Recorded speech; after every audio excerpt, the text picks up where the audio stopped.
नमस्कार और स्वागत है। आज हम बात कर रहे हैं उस दौर की जब मुगल सल्तनत दिल्ली में अपनी आखिरी सांसें गिन रही थी और पूरे भारत में एक सवाल गूंज रहा था, अब कौन? और इस दौर में एक ताकत सबसे आगे नजर आ रही थी, मराठा। उन्होंने मुगलों की जड़ें तो हिला दी, पर सवाल ये है कि क्या वो उनकी जगह ले पाए। हाँ, और यही आज की हमारी पड़ताल का केंद्र है। हमारे सामने जो ऐतिहासिक तथ्य हैं, जो स्रोत हैं, उनके जरिए हम मराठा शक्ति के इस शानदार उदय और फिर उसके बिखराव की कहानी को समझने की कोशिश करेंगे। बिल्कुल। हमारा मकसद सिर्फ तारीखें या लड़ाइयां दोहराना नहीं है, बल्कि ये समझना है कि मराठों की असली ताकत क्या थी और वो कौन सी अंदरूनी कमजोरियां थीं जिन्होंने इतने बड़े साम्राज्य को आखिरकार गिरा दिया। और यही तो सबसे दिलचस्प बात है। एक तरफ तो ये जबरदस्त सैन्य जीत है और दूसरी तरफ एक अखिल भारतीय साम्राज्य बनाने में नाकामी। ऐसा क्यों हुआ? चलिए आज इसी गुत्थी को सुलझाने की कोशिश करते हैं। तो कहानी शुरू होती है 18वीं सदी की शुरुआत में। औरंगजेब की मौत हो चुकी है और मुगल साम्राज्य, आप कह सकती हैं कि एक कागजी शेर बनकर रह गया है। मतलब दिल्ली में बादशाह तो है, पर उसका हुक्म दिल्ली से बाहर कोई नहीं मान रहा। बिल्कुल। कई सूबेदार खुद को आजाद घोषित कर रहे हैं, लेकिन इन सब में अगर कोई सबसे बड़ी ताकत बनकर उभर रहा है तो वो है मराठे। तो एक तरफ तो ये जबरदस्त सैन्य शक्ति थी, बेहतरीन सेनापति थे, लड़ने का एक जज्बा था। फिर कमी कहाँ रह गई? ऐसा क्या था जो उन्हें एक होकर मुगलों का स्थायी विकल्प बनने से रोक रहा था? इसकी जड़ें हमें मिलती हैं 1707 की एक घटना में। औरंगजेब की मौत के बाद? हाँ, औरंगजेब की मौत के बाद मुगलों ने शिवाजी के पोते शाहू को रिहा कर दिया, जिन्हें उन्होंने लगभग 18 साल से अपनी कैद में रखा था। अच्छा, और मुगलों की चाल ये थी कि शाहू की रिहाई से मराठों में ही फूट पड़ जाएगी। और हुआ भी ठीक वैसा ही। एकता की जगह गृह युद्ध शुरू हो गया। किनके बीच में? ये सीधा टकराव था शाहू और उनकी चाची ताराबाई के बीच, जो कोल्हापुर से अपने बेटे शिवाजी द्वितीय के नाम पर राज कर रही थीं। लेकिन ये सिर्फ दो राज परिवारों की लड़ाई नहीं थी।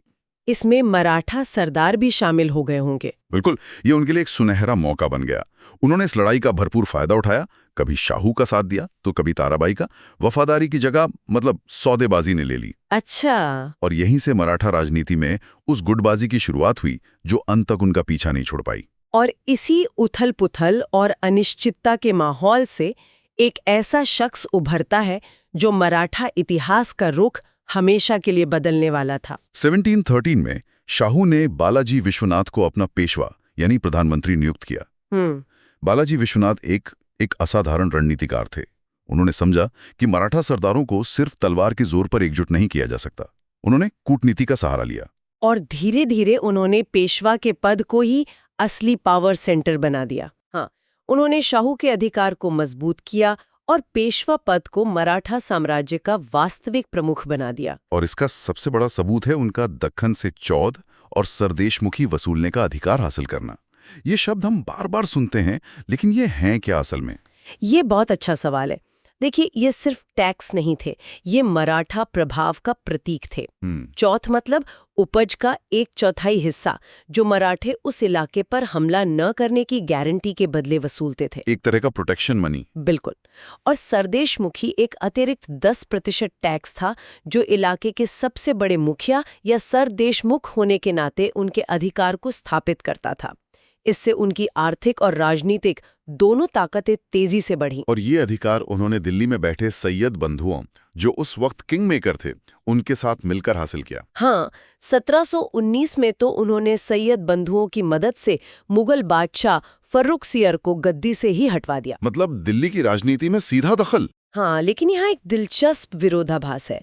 इतनी ताकत होने के बावजूद शाहू ने कागज पर नाम के लिए मुगलों की अधीनता स्वीकार कर ली। ये तो बड़ी अजीब बात है। उन्होंने वादा किया कि वो मुगल बादशाह को सालाना 10 लाख रुपए का नजराना देंगे और जरूरत पड़ने पर 15,000 घुड़सवारों की मदद भी करेंगे। जो मुगलों को हरा रहे हैं वही उनके बादशाह के सामने सिर झुका रहे हैं। ये उस समय की राजनीति की सच्चाई दिखाता है।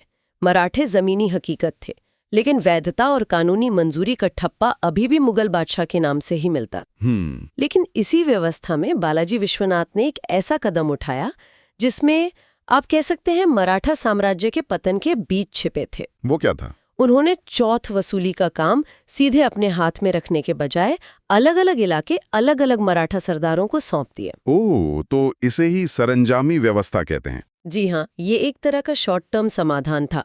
पेशवा ने सरदारों को खुश रखने और साथ जोड़े रखने के लिए उन्हें अपनी अपनी छोटी मोटी सल्तनत चलाने की छूट दे दी। तो ये एक ऐसा सौदा था जिसमें वफादारी के बदले स्वायत्तता दी गई। आपने बिल्कुल सही पकड़ा। सरदारों के पास दो तरह की जमीनें होती थीं, वतन यानी उनकी पुश्तैनी जमीन, और सरंजाम, वो जागीर जो उन्हें अपनी सेना रखने के बदले पेशवा से मिलती थी। और समस्या ये हुई कि वो दोनों को अपनी निजी संपत्ति समझने लगे। बिल्कुल, जब तक केंद्र में कोई मजबूत पेशवा था तब तक तो ये सिस्टम चला, लेकिन उन्होंने अनजाने में ही साम्राज्य के अंदर कई छोटे छोटे पावर सेंटर बना दिए थे। तो बालाजी विश्वनाथ ने कूटनीति से नींव तो रख दी, लेकिन इस नींव पर एक तूफानी साम्राज्य खड़ा करने का काम उनके बेटे के हिस्से आया। 1720 में पेशवा बने बाजीराव प्रथम। और बाजीराव के साथ शुरू हुआ मराठा विस्तार का वो दौर जिसने दिल्ली के दीवारों तक को हिला के रख दिया। वो गुरिल्ला युद्ध के मास्टर थे। उनकी रणनीति के बारे में बहुत कहा जाता है। हाँ, कहा जाता है कि उनकी रणनीति थी दुश्मन को वहां मारो जहां वो सबसे कमजोर हो और जब वो सबसे कम उम्मीद कर रहा हो। और उनके नतीजों ने ये साबित भी किया। कहां तक पहुंची उनकी तलवार? 1740 तक, यानी सिर्फ 20 साल में मालवा, गुजरात और बुंदेलखंड के बड़े हिस्से मराठों के काबू में थे। उन्होंने दक्कन की सबसे बड़ी ताकत निजामुल मुल्क को 2 बार बुरी तरह हराया। और पश्चिम में भी तो उन्होंने पुर्तगालियों को हराया था। हाँ, पश्चिम में उन्होंने जंजीरा के सिद्धियों को खदेड़ा और पुर्तगालियों से सालसेट और बेसिन जैसे अहम इलाके छीन लिए। और इसी दौर में हमें वो बड़े बड़े नाम सुनाई देने लगते हैं। बड़ौदा के गायकवाड़, इंदौर के होलकर, ग्वालियर के सिंधिया और नागपुर के भोसले। हाँ, सही कहा। ये वही सरदार थे जो बाजीराव के अभियानों को जमीन पर उतार रहे थे। हर जीत के साथ उनकी ताकत और उनका इलाका बढ़ता गया। लेकिन यहाँ हम फिर से अपने उसी मूल सवाल पर आते हैं। क्या वो सिर्फ इलाके जीत रहे थे या एक राष्ट्र का निर्माण भी कर रहे थे? सारा जोर सिर्फ पैसा वसूलने पर था। बिल्कुल एक तरह की लूट और आगे बढ़ो। बिल्कुल, वो एक इलाके को जीतते, वहां से चौथ और सरदेशमुखी वसूलते और फिर अगले शिकार की तरफ बढ़ जाते।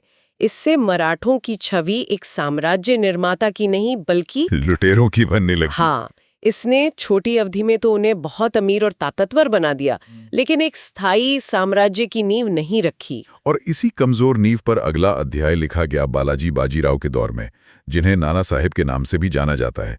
1740 से 1761 ये मराठा शक्ति का शिखर माना जाता है। बिल्कुल, 1749 में शाहू की मौत के बाद तो पेशवा ही मराठा साम्राज्य के असली राजा बन गए। राजधानी भी सतारा से पूना ले जाई गई। और उनका फैलाव तो मतलब अविश्वसनीय था। अब देखिए, 1751 में उन्होंने अलीवर्दी खान से उड़ीसा छीन लिया और बंगाल बिहार पर चौथ का अधिकार जमा लिया। दक्षिण में मैसूर को नजराना देने पर मजबूर किया और 1760 में उदगीर की लड़ाई में निजाम को एक बार फिर धूल चटाई। और दिल्ली की राजनीति पर तो उनका पूरा कब्जा हो चुका था। हाँ, उन्होंने अपने पसंदीदा आदमी को मुगल साम्राज्य का वजीर बनवा दिया और 1758 में तो हद ही हो गई। उन्होंने पंजाब से अहमद शाह अब्दाली के बेटे और एजेंट को खदेड़कर लाहौर पर कब्जा कर लिया। ये एक बहुत बड़ा कदम था। और यही कदम उनके लिए बहुत महंगा साबित हुआ। पंजाब पर सीधा कब्जा करना मतलब अफगानिस्तान के शासक अहमद शाह अब्दाली को सीधी चुनौती देना था। और अब्दाली इस बेइज्जती का बदला लेने के लिए एक बड़ी सेना लेकर भारत की ओर चल पड़ा। बिल्कुल, और यहीं से पानीपत की तीसरी लड़ाई की जमीन तैयार होती है। अब्दाली ने भारत आकर यहाँ के शासकों से गठबंधन करना शुरू किया। अवध के नवाब शुजाउद्दौला और रुहेलखंड के नजीबुद्दौला उसके साथ आ गए। मराठों ने क्या किया? कोशिश तो की, लेकिन वो बुरी तरह नाकाम रहे। क्यों? क्योंकि पिछले 30-40 सालों में अपनी विस्तारवादी और पैसा केंद्रित नीतियों से उन्होंने उत्तर भारत में अपने सारे दोस्त खो दिए थे। राजपूतों को उन्होंने नाराज कर रखा था, जाटों से उनके रिश्ते खराब थे और सिखों पर भी उन्होंने भरोसा नहीं किया। तो जब मदद की जरूरत पड़ी तो कोई साथ खड़ा नहीं हुआ, वो बिल्कुल अकेले पड़ गए। बिल्कुल। और फिर आई वो तारीख 14 जनवरी 1761, पानीपत का मैदान। एक तरफ अब्दाली की सेना, दूसरी तरफ सदाशिवराव भाऊ के नेतृत्व में मराठा फौज। हाँ, और कहते हैं कि उनके पास इब्राहिम खान गार्दी की यूरोपियन स्टाइल में ट्रेन तोपखाना भी था। वो आत्मविश्वास से भरे थे। लेकिन आत्मविश्वास और तैयारी में फर्क होता है। बिल्कुल। अब्दाली की सेना बेहतर संगठित थी, उसकी रसद लाइन बेहतर थी और उसकी रणनीति ज्यादा कारगर साबित हुई। नतीजा मराठों के लिए विनाशकारी था। जब हम कहते हैं विनाशकारी, तो इसका मतलब क्या है? ये सिर्फ एक लड़ाई की हार नहीं थी। नहीं, ये सिर्फ हार नहीं थी, ये एक पूरी पीढ़ी का सफाया था। पेशवा के बेटे और चचेरे भाई विश्वासराव, सेनापति सदाशिवराव भाऊ और उनके साथ 28,000 से ज्यादा मराठा सैनिक उस मैदान में मारे गए। 28,000? हाँ, महाराष्ट्र में शायद ही कोई ऐसा परिवार था जिसने उस दिन अपना कोई सदस्य न खोया हो। इस हार का सदमा इतना गहरा था कि पेशवा बालाजी बाजीराव की भी कुछ महीनों बाद जून 1761 में मौत हो गई। इस एक लड़ाई ने मराठा प्रतिष्ठा को मिट्टी में मिला दिया, और शायद सबसे बड़ा असर ये हुआ कि इसने भारत की राजनीति में खालीपन पैदा कर दिया, जिसे भरने के लिए एक नई ताकत ईस्ट इंडिया कंपनी तैयार बैठी थी। लेकिन कहानी अभी खत्म नहीं हुई थी। हार के इस मलबे से एक उम्मीद की किरण निकली। सिर्फ 17 साल का एक लड़का माधवराव अगला पेशवा बना। 17 साल का? हाँ, और उसने अगले 11 सालों में जो किया वो किसी चमत्कार से कम नहीं था। ये तो अविश्वसनीय है। मतलब पानीपत में सब कुछ तबाह हो जाने के सिर्फ 10 साल के अंदर एक 17-18 साल का लड़का आता है और मराठा शक्ति को लगभग वापस वहीं खड़ा कर देता है। बिल्कुल, माधवराव में अपने परदादा और दादा दोनों के गुण थे। वो बाजीराव की तरह एक बेहतरीन सेनापति था और बालाजी विश्वनाथ की तरह एक कुशल प्रशासक भी। उन्होंने किया क्या क्या? उसने निजाम को हराया, मैसूर के हैदर अली को 4 बार हराकर नजराना देने पर मजबूर किया और उत्तर भारत में रुहेलों, राजपूतों और जाटों को फिर से अपनी अधीनता में ले आया। और सबसे बड़ी उपलब्धि तो 1771 में थी, जब उन्होंने मुगल बादशाह शाह आलम द्वितीय को, जो अंग्रेजों के संरक्षण में थे, हाँ, इलाहाबाद में रह रहे थे, उन्हें वापस दिल्ली लाकर अपनी देखरेख में गद्दी पर बैठाया। ऐसा लगा मानो पानीपत की हार का दाग धुल गया हो। लेकिन शायद किस्मत को कुछ और ही मंजूर था। बिल्कुल। 1772 में सिर्फ 28 साल की उम्र में टीबी से माधवराव की मौत हो गई। और उनकी मौत के साथ ही मराठा साम्राज्य की वापसी की सारी उम्मीदें भी खत्म हो गई। उनकी मौत ने सब कुछ फिर से अराजकता में धकेल दिया। सत्ता के लिए वही पुराना गृह युद्ध शुरू हो गया। इस बार माधवराव के चाचा रघुनाथ राव और छोटे भाई नारायण राव के बीच। और 1773 में नारायण राव की हत्या कर दी गई। हाँ, और पेशवा बनने की अपनी महत्वाकांक्षा में रघुनाथ राव ने वो गलती की जिसने अंग्रेजों को मराठा मामलों में सीधे दखल देने का खुला न्योता दे दिया। उसने अंग्रेजों से मदद मांग ली। हाँ, और यहीं से पहले आंग्ल मराठा युद्ध की शुरुआत होती है। इसके बाद तो मराठा साम्राज्य कभी एक नहीं हो सका। नहीं, यह पूना में बैठे पेशवा के अधीन एक साम्राज्य नहीं, बल्कि बड़ौदा के गायकवाड़, इंदौर के होलकर, ग्वालियर के सिंधिया और नागपुर के भोसले जैसे लगभग आजाद राज्यों का एक ढीला ढाला गठबंधन बनकर रह गया। महाजी सिंधिया और नाना फडणवीस जैसे कुछ काबिल नेताओं ने कुछ समय तक इसे संभाले रखा, लेकिन 1800 तक उनकी भी मौत हो गई। और इसके बाद अयोग्य बाजीराव द्वितीय पेशवा बना। अंग्रेजों ने इस मौके का पूरा फायदा उठाया। फूट डालो और राज करो। बिल्कुल, उन्होंने इन सरदारों को आपस में लड़ाया और दूसरे और तीसरे आंग्ल मराठा युद्धों में उन्हें एक एक करके निर्णायक रूप से हरा दिया।